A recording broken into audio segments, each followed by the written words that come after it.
Bonjour, c'est Charlotte Baris. Bienvenue dans La Loupe, le podcast quotidien de l'Express. Allez, venez, on va écouter l'info de plus près.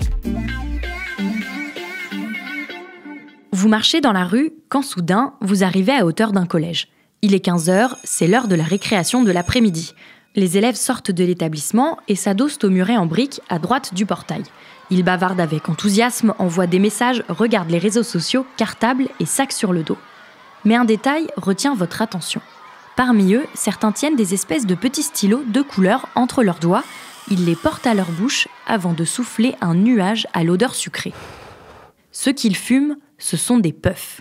J'ai 15 ans et je fume des puffs. Pour les jeunes de 15, 16 ans, 14, maintenant c'est archi normal de fumer des puffs entre guillemets. Maintenant au lycée, je sors à la pause et je vois que tout le monde a une puff dans la main. La puff, c'est cette petite cigarette électronique à usage unique. Elle est équipée d'une batterie non rechargeable et d'un réservoir pré-rempli d'un liquide parfumé. Même pas besoin d'un bouton pour l'actionner, il suffit d'aspirer. Son utilisation est très simple et c'est justement ce qui plaît. On peut fumer tout le temps, en intérieur, sans que ça sente, sans avoir besoin de rouler, de l'allumer. C'est assez pratique pour les jeunes, parce que comme fumer, par exemple la cigarette, c'est pas trop accepté par les parents en général. Qu'on a envie de fumer quand on arrive chez nous, c'est pratique parce que ça pue pas, ça sent bon au contraire. C'est un peu terrifiant parce que ça devient très addictif très rapidement. Donc il y a des goûts un peu spéciaux, pastèque, ananas, barbe à papa, tout ça. Il y en a donc pour tous les goûts, un marketing bien ficelé, au packaging coloré et aux saveurs sucrées qui séduit de plus en plus de jeunes. Et ça n'est pas sans inquiéter le gouvernement. On présentera prochainement un nouveau plan national de lutte contre le tabagisme, avec notamment l'interdiction des cigarettes électroniques jetables, les fameux puffs, qui donnent des mauvaises habitudes aux jeunes. Et donc, on veut interdire ces cigarettes électroniques jetables. Derrière ce boom de la puff chez les jeunes, il y a aussi toutes les autres cigarettes électroniques, les jetables, les rechargeables, les avec ou sans nicotine. Dans cet épisode de La Loupe, on s'intéresse à ce que dit vraiment la science sur les vapoteuses. Et vous allez l'entendre, il n'y a pas que le tabac qui est tabou.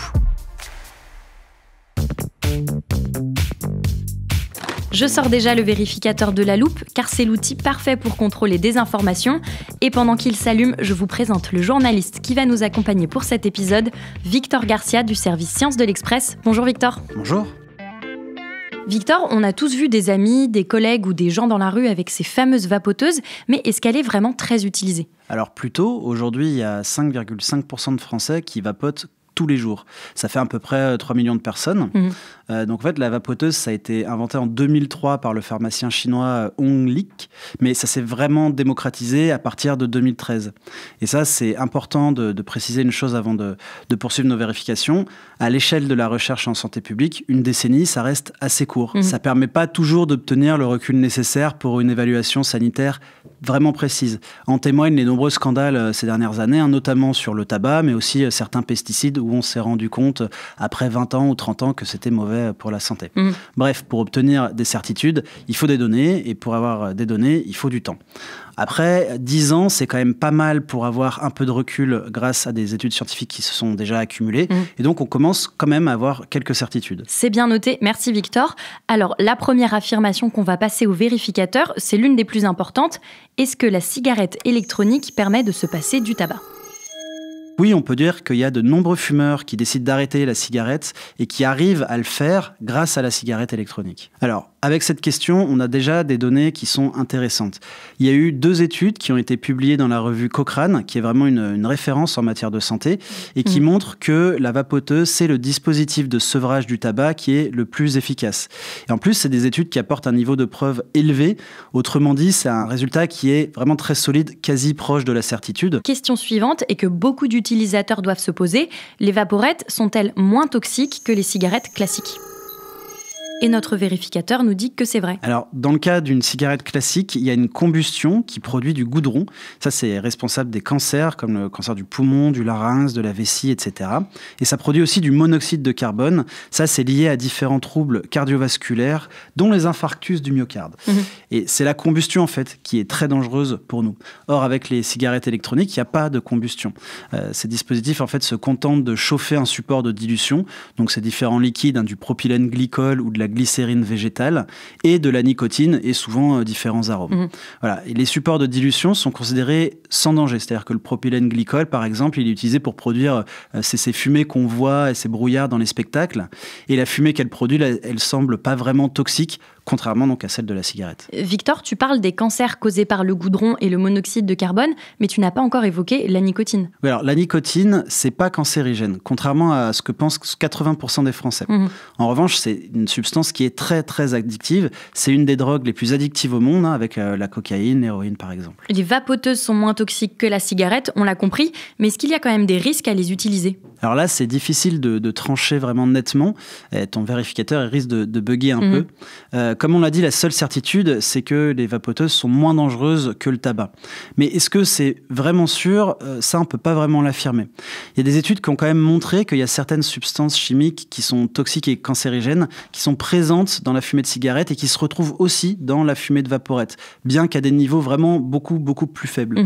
On retrouve par exemple des produits de la dégradation de la nicotine comme les nitrosamines. Mais comme les liquides des vapoteuses sont purifiés, il y en a 200 fois moins que dans une cigarette.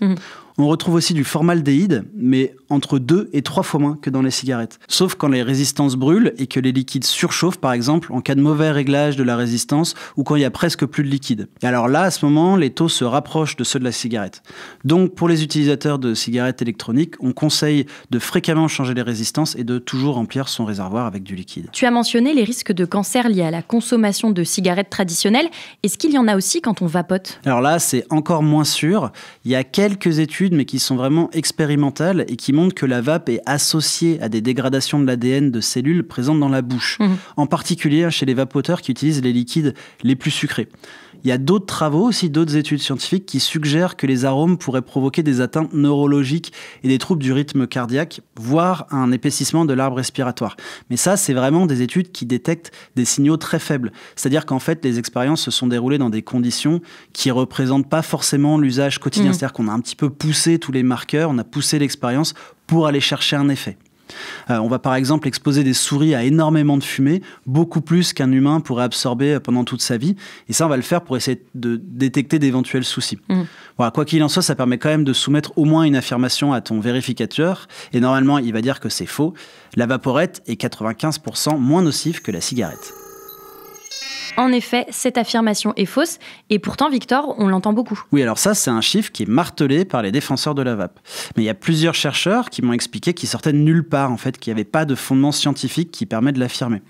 En fait, ce 95%, il vient d'un rapport d'août 2015 qui cite une estimation d'experts basée sur un autre rapport qui a été, lui, publié en 2015, qui lui-même s'appuie sur une étude de novembre 2014 qui n'évoque jamais ce fameux 95%.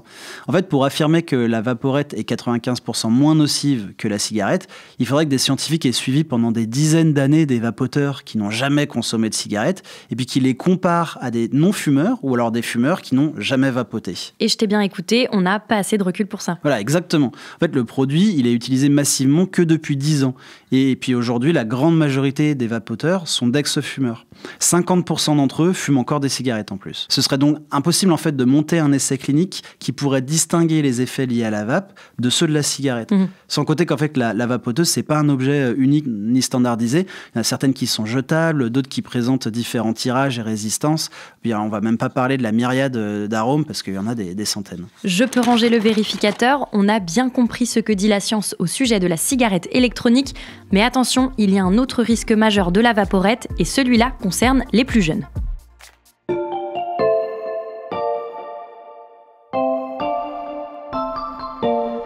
Alors Charlotte, je voulais te montrer des petites choses que j'ai reçues à l'Express ces dernières semaines. D'accord, tu peux poser tout ça ici. Qu'est-ce que c'est ? Alors là, il y a une sorte de journal. On peut lire la cigarette électronique, le guide. À l'intérieur, tu as un édito, un sommaire, plusieurs articles. Par exemple, comment débuter dans la vape. Il y a une interview d'un buraliste qui est devenu buraliste de la vape. Il y a le témoignage d'un vapoteur et même le point de vue d'un addictologue. Oui, je vois en le feuilletant, on dirait vraiment un travail de journaliste. Ouais, exactement. Et j'ai aussi reçu un kit pour une vape libre. Alors dedans, il y a des autocollants, de belles petites pancartes cartonnées, un présentoir avec plein de fascicules fascicules qui arborent le hashtag « Je suis vapoteur ». Victor, qui t'a envoyé tout ça ? Alors, c'est le Losange et la Confédération des buralistes. Ça, c'est 2 organisations qui sont en très grande partie financées par l'industrie du tabac. En fait, depuis des mois, je reçois beaucoup d'emails, de courriers, de propositions d'interviews de représentants qui sont pro-vape. Ça, c'est presque tous les jours. Et ça, c'est aussi le cas de certains médecins que j'ai interrogés ou encore d'associations qui, elles aussi, reçoivent plein de mails comme ça et de prospectus. Puis on a aussi vu des associations comme FIVAP, SOVAP, la Vape du Cœur, EIDUS, qui ont lancé une vaste opération sur les réseaux sociaux à l'aide du hashtag Merci la Vape. Et pourquoi ils adoptent une telle communication ? En fait, ils veulent convaincre que la vape permet de se passer de la cigarette. Alors même s'il y a des études scientifiques encourageantes, il y a quand même d'autres problèmes. Lesquels ? Alors d'abord, utiliser au long cours la cigarette électronique, ça risque de devenir un outil de maintien dans l'addiction à la nicotine et à la gestuelle en fait, du tabagisme. Mais surtout, ceux qui n'ont jamais fumé, ils peuvent très bien s'initier à la nicotine par le biais de la vape. Alors notamment chez les plus jeunes. Dans l'Hexagone, les vapoteurs, ils représentent que 5 à 6% des adultes, selon le baromètre de Santé publique France. En revanche, il y a quelques études qui montrent que les plus jeunes commencent de plus en plus à entrer dans la nicotine par la vape. Donc il y a des travaux, par exemple, qui ont été menés en Irlande et qui ont montré qu'un quart des enfants de 10 à 12 ans qui ont été interrogés ont déjà essayé ce produit et que la moitié des 13-16 ans qui vapotent, ils n'ont jamais commencé par la cigarette, mais bien par la vape. Des enfants de 10 ans qui ont déjà utilisé une cigarette électronique, quels sont les risques, Victor, de vapoter aussi jeune ? Alors là, les addictologues, ils sont tous d'accord, ils le disent tous. Plus un cerveau est exposé tôt à une substance addictive et plus il sera accro à cette substance plus tard. Et d'ailleurs, les fumeurs qui ont le plus de mal à s'arrêter, c'est ceux qui ont commencé avant 20 ans. En fait, convertir des jeunes utilisateurs à la nicotine, que ce soit par la cigarette ou par la vape, c'est s'assurer des clients pour les 30, voire les 50 prochaines années. Donc derrière cette communication, il y a quand même aussi des intérêts financiers. Est-ce que ça veut dire que les industries de la vape et du tabac ont des intérêts communs ? Oui, alors elles sont différentes, mais elles sont pas si distinctes que ça. Les ventes de la vape, ça vient à 36% des buralistes. Le reste, c'est 44% de boutiques spécialisées, donc les vapostores qu'on voit facilement dans la rue, et 20% de commerce en ligne. Mais ces liens, ils sont quand même bien connus. J'ai un exemple pour toi. Les COP, tu sais ce que c'est ? Oui, ce sont des réunions internationales avec des chefs d'État, des associations. On connaît surtout les COP sur le climat, mais il y a différents thèmes. Oui, dont la lutte contre le tabac. Alors l'année prochaine, il devrait être organisé la COP 10 au Panama par l'Organisation mondiale de la santé. Eh bien, l'OMS, elle a banni de cette COP 10 les 2 industries, celle de la vape et aussi celle du tabac. Alors Philip Morris, qui est un grand géant de la cigarette, il est vraiment très en colère et puis il a même annoncé dans un communiqué qu'il allait tout de même envoyer ses représentants au Panama. Et alors là, il faut un peu se pincer pour lire en restant sérieux, parce qu'ils ont écrit « On va venir pour dénoncer publiquement l'absurdité d'être exclu, parce qu'ils estiment être, et là je cite, sans doute le partenaire privé le plus utile que l'OMS puisse avoir dans la lutte contre le tabagisme. Voilà. Donc là, l'industrie de la vape, elle a elle aussi attaqué l'OMS, et on a constaté une communication vraiment anti-OMS très intense ces derniers mois, avec par exemple une myriade de sites internet qui alertent sur, je cite, la menace de l'OMS. Alors si tu me permets la formule, il ne faut pas se laisser enfumer par les discours positifs et scientifiques, parce que derrière la vape, il y a quand même tout un business avec ses lobbyistes. L'enchaînement est parfait, il est donc temps de s'intéresser aux solutions pour éviter cet enfumage du business de la vape, avec pour objectif une France qui réduit drastiquement sa consommation de tabac.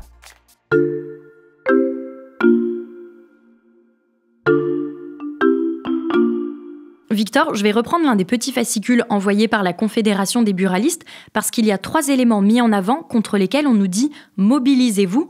Le premier, c'est l'interdiction des saveurs. Oui, alors ça, c'est une solution qui est mise en avant par les associations anti-tabac et anti-nicotine, dont le but est d'éviter que les jeunes tombent dans l'addiction de la nicotine.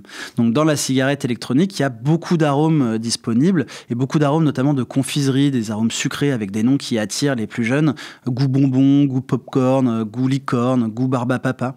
Et en fait, il y a beaucoup de médecins et d'associations qui militent pour la suppression de tous ces arômes. Mais ça plaît pas du tout aux promoteurs de la vape. Puis ils ont même créé une pétition contre la suppression des arômes, les taxes et le dénigrement qui a déjà récolté 70 000 signatures. Oui, je vois justement sur le flyer l'opposition à une taxation plus forte. Oui, certains en fait voudraient que la taxation accrue sur la cigarette soit appliquée pour tous les produits associés au tabac et donc aux cigarettes électroniques. Alors c'est notamment le programme de la COP10 de l'OMS dont on vient de parler. Et le dernier cycle que tu vois sur le flyer, là, c'est celui des pharmaciens. Parce que les pro-cigarettes électroniques, ils sont contre la vente dans les officines de pharmacie. La vente de cigarettes électroniques en pharmacie, c'est une hypothèse crédible ? Alors oui, et la solution, ça pourrait être d'assimiler les vaporettes à des dispositifs médicaux. Ça, c'est déjà le cas en Autriche et en Norvège. En fait, ça permettrait d'avoir des produits qui sont uniformisés, qui sont bien contrôlés, mais surtout de les rendre accessibles uniquement en pharmacie, donc de supprimer la vente dans les bureaux de tabac qui n'appliquent pas ou alors rarement l'interdiction de vente aux mineurs. Il faudrait donc une prescription médicale pour s'en procurer, et puis ça ouvrirait potentiellement un remboursement de la sécurité sociale. Tout ça, ça s'accompagne bien sûr d'une interdiction totale de commercialisation des puffs, sur laquelle le gouvernement se positionne. Mais d'ailleurs, s'attaquer au tabac de manière générale chez les jeunes, ça fait partie du discours d'Emmanuel Macron. Je souhaite que la génération qui aura 20 ans en 2030 soit la première génération sans tabac de l'histoire récente. Et pourquoi Emmanuel Macron a fixé un tel objectif ? Parce que le tabac, en fait, ça reste la première cause de mortalité évitable dans notre pays. Et ça provoque quand même 75 000 morts par an. Alors, c'est peu étonnant, parce que la cigarette tue un utilisateur sur 2. Et puis, comme je le disais, toutes les études montrent que les profils qui ont le plus de mal à décrocher du tabac sont ceux qui ont commencé à fumer avant 20 ans. C'est pas rien quand on connaît les chiffres du tabac en France. Il y a quelques 15 millions de personnes qui fument, soit près d'un tiers de la population, dont 12 millions tous les jours. Ça, c'est un chiffre stable depuis 4 ans. Puis l'Hexagone se place même dans le top 20 mondial et dans le peloton de tête européen, loin devant l'Allemagne, où il n'y a que 22% de fumeurs, ou encore le Royaume-Uni, où il n'y a que 15%. Et ça, c'est selon les calculs de l'Organisation mondiale de la santé et de la Banque mondiale. Emmanuel Macron veut une génération sans tabac en 2030. Est-ce que c'est faisable, Victor ? Alors déjà, je peux dire que cette année, le ministère de la Santé a reporté la date à 2032. Et puis pour la plupart des experts, le gouvernement ne prend pas assez de mesures drastiques pour y parvenir. Bon, là, on a quand même vu ces dernières semaines un nouveau plan anti-tabac du gouvernement qui prévoit d'interdire de fumer dans certains lieux publics, comme les plages, les forêts ou près des écoles. Alors ça, c'est un plan qui a été globalement salué par les associations anti-tabac, mais elles regrettent quand même que le gouvernement n'applique pas une vraie politique fiscale. Tu parles de solutions plus drastiques. Tu as des exemples ? Oui, la solution la plus efficace, selon les experts, ça reste l'augmentation du prix par la taxation. Mais pas n'importe comment, en fait. Ils disent que la hausse, elle doit être de 5 à 10% du prix réel, c'est-à-dire sans compter l'inflation. Ça, toutes les études scientifiques le montrent. À chaque fois qu'on augmente le prix d'un paquet de cigarettes de 10%, la consommation diminue de 4% et même jusqu'à 8% chez les personnes qui ont un petit pouvoir d'achat. Or là, en fait, le dernier plan anti-tabac, il propose bien des augmentations, mais qui n'en sont pas vraiment parce qu'en fait, c'est des augmentations qui se contentent de suivre l'inflation.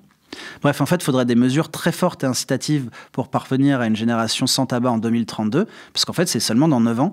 Et puis, il faudrait enregistrer une baisse de 3% de fumeurs chaque année pour y parvenir, alors qu'en fait, ça fait 4 ans qu'on reste scotché à 25%. Le chemin est donc encore long entre les puffs des adolescents et la génération sans tabac. Merci Victor pour tes explications. À bientôt. Victor Garcia, journaliste au service Sciences de l'Express. Tes fact-checking scientifiques sont à lire sur l'express.fr. Chers auditeurs, si vous n'êtes pas déjà abonnés, c'est le moment. Les 2 premiers mois ne vous coûteront qu'1 €. Et pour ne rater aucun de nos épisodes vérificateurs, vous pouvez suivre La Loupe sur n'importe quelle plateforme d'écoute, par exemple Deezer, Apple Podcast ou Castbox. Et si vous voulez nous écrire, l'adresse est toujours la même, laloupe@l'express.fr. Cet épisode a été monté par Léa Bertrand et réalisé par Jules Cros. Retrouvez-nous demain pour passer un nouveau sujet à La Loupe.